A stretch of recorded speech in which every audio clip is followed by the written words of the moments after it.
আসসালামু আলাইকুম। শরীয়তপুর রান্নাঘরে আপনাদের স্বাগতম। ফুডকাস্টারের নতুন ভিডিও নিয়ে আমরা হাজির হয়েছি মা ও ছেলে। চলুন দেখা যাক কিভাবে মজাদার ফুডকাস্টার তৈরি করা যায়। বিসমিল্লাহির রহমানির রহিম।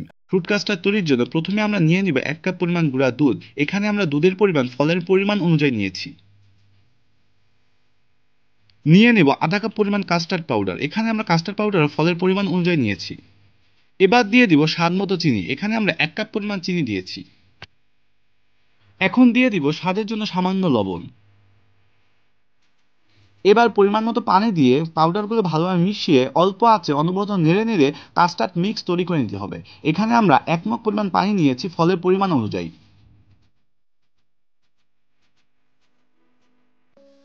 খেয়াল রাখতে হবে কাস্টার্ড মিক্স তৈরির সময় অনবরত নাড়তে হবে এবং চুলার আঁচ মিডিয়াম রাখতে হবে। যদি অনবরত না নাড়ি তাহলে দানা বেঁধে যেতে পারে এবং নিচে লেগে গিয়ে পুড়ে যেতে পারে।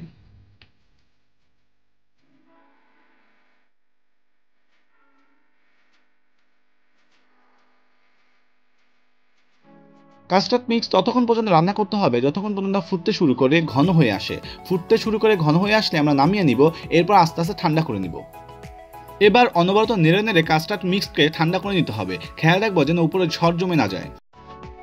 কাস্টার্ড মিক্স ঠান্ডা হলে এবার আমরা এক একটি ফল দিয়ে দিব এবং একে একে ফলগুলো ভালোভাবে মিক্সড করে নিব।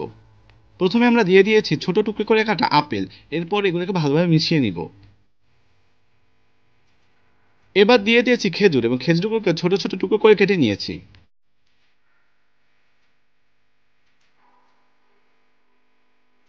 এখন আমরা দিয়ে দিব গোল গোল করে কাটা পাকা কলা। এরপর ভালোভাবে মিশিয়ে নিব।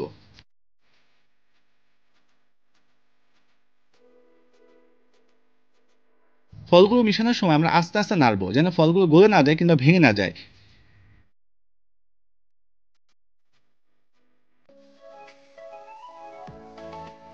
এখন আমরা দিয়ে দেব আনার। এরপর ভালোভাবে মিশিয়ে নিব। চাইলে আরো বেশি ফল যোগ করা যায় এবং যত বেশি ফল দেওয়া যাবে কাজটা তত বেশি মজা হবে।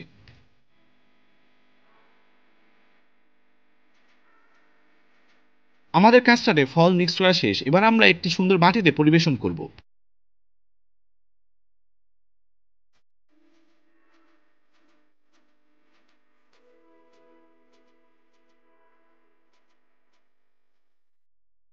এখন উপর থেকে ছড়িয়ে দিব আনার দানা। এরপর আমরা কাস্টার্ডকে কয়েক ঘন্টার জন্য ফ্রিজে রেখে দিব। যত বেশি ঠান্ডা হবে তত বেশি জমবে এবং খেতে তত সুস্বাদু হবে।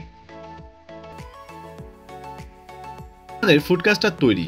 যদি আমাদের ভিডিওকে আপনাদের ভালো লেগে থাকে তাহলে আমাদের ভিডিওকে লাইক করুন, কমেন্ট করুন এবং শেয়ার করুন এবং আমাদের চ্যানেলকে অবশ্যই সাবস্ক্রাইব করুন। ধন্যবাদ।